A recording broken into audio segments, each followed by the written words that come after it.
Bonjour dans cette nouvelle vidéo. Là, on a le cosinus de pi sur 12 et on cherche le sinus de pi sur 12.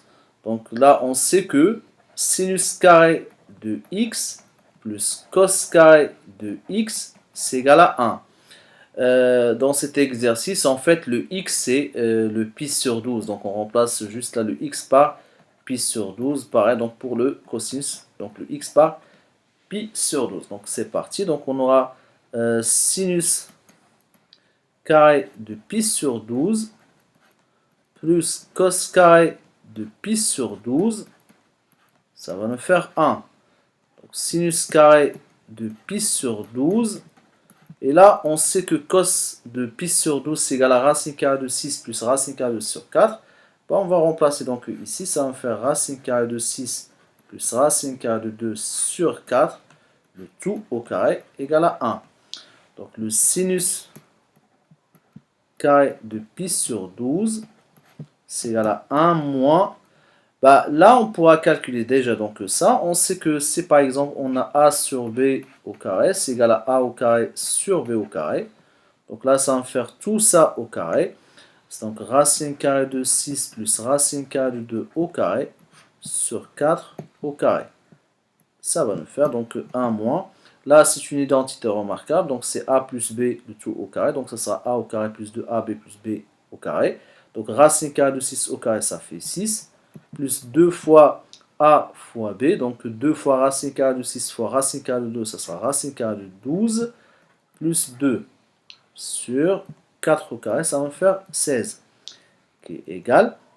Donc là, ça va me faire 1 moins, 2 plus 6 plus 2, ça va me faire 8, plus 2 racine carrée de 12 sur 16. Donc toujours sinus carré de pi sur 12 égale. On va mettre le tout au même dénominateur, donc ça sera 16. Donc là, ça sera le 1, ça sera 16 sur 16. Donc ça fait 16 moins. Là, il faut faire attention, il faut changer le signe de tout ce qui est au numérateur. Donc ça sera moins 8, moins 2 racine carrée de 12 sur toujours 16. Et ça va nous faire 8 moins 2 racine carrée de 12 sur 16. Là, pour enlever donc le carré, il faut qu'on sache est-ce qu'on doit faire, parce que lorsqu'on a par exemple x au carré c'est égal à a, le x ça peut être racine carrée de a ou moins racine carrée de a. Donc là, il faut chercher d'abord donc le pi sur 12. Donc on sait que pi sur 12, elle est sur l'intervalle 0, pi sur 2. On sait aussi que sur cet intervalle-là, donc le 0 de 0 à pi sur 2, donc le sinus, il est positif. Donc d'ailleurs, donc sur cette première carte du cercle, donc le cosinus et le sinus, tous les deux sont positifs. Donc le sinus de pi sur 12, il est strictement positif. D'où donc le sinus de pi sur 12, ça va me faire la racine carrée de tout ça. D'ailleurs, donc on sait que par exemple, si on a racine carrée de a sur b, on pourra séparer donc les racines, on pourra faire racine carrée de a sur racine carrée de b. Donc ça va faire racine carrée de 8 moins 2 racine carrée de 12 sur racine carrée de 16. Déjà la racine carrée de 16, ça va faire 4. Racine carrée de 12. En fait, racine carrée de 12, c'est racine carrée de 4 fois 3 qui égale à racine carrée de 4 fois racine carrée de 3 qui égale à 2 racine carrée de 3. Donc là, on cherche 2 racines carrées de 12, donc il faut multiplier par 2. Si on multiplie ça par 2, ça va me faire 4. Donc ça va me faire 8 moins 4 racine carrée de 3. On factorise par 4, ça fera racine carrée de 4 facteur de 2 moins racine carrée de 3 sur 4. Or, racine carrée de 4, ça fait 2. Donc si on le sort de la racine, ça fera 2. Racine carrée de 2 moins racine carrée de 3 sur 4. Et là, on pourra simplifier par 2. Résultat final, ça sera racine carrée de 2 moins racine carrée de 3 sur 4. C'est pareil donc dans l'exemple suivant. Donc pareil, on a le cos de pi sur 8. On cherche le sinus de pi sur 8.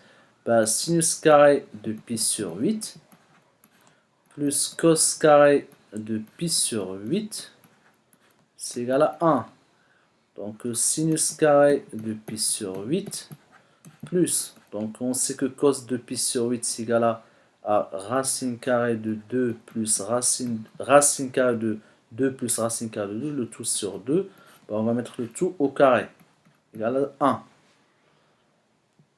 Donc sinus carré de pi sur 8. Bah, là, puisqu'on a une grande racine, bah, la grande racine, donc ça va s'annuler donc avec le carré, parce que la racine et le carré, ça va s'annuler. Donc ça sera tout simplement 2 plus racine carrée de 2. Sur 2 au carré, ça fait 4. Il y a toujours à 1. Donc sinus carré de pi sur 8, c'est égal à 1 moins 2 racine carrée de 2, ou 1 moins 2 plus racine carrée de 2 sur 4. Donc sinus carré de pi sur 8 qui est égal. Bah, on va mettre le tout au même dénominateur qui sera donc le 4, puisque 1 c'est 4 sur 4. Pareil, donc là il faut faire attention, il faut changer le signe, donc ça fait moins 2 moins racine carrée de 2 qui est égal. Donc 2 moins, 4 moins 2 ça fait 2 moins racine carrée de 2 sur 4. Pareil, donc on sait que pi sur 8 il appartient à l'intervalle 0 pi sur 2. Donc le sinus de pi sur 8 est positif. Donc le sinus de pi sur 8, on fait la racine carrée du numérateur, donc 2 moins racine carrée de 2, sur la racine carrée du dénominateur, donc racine carrée de 4, ça fera 2. Voilà pour le deuxième exemple.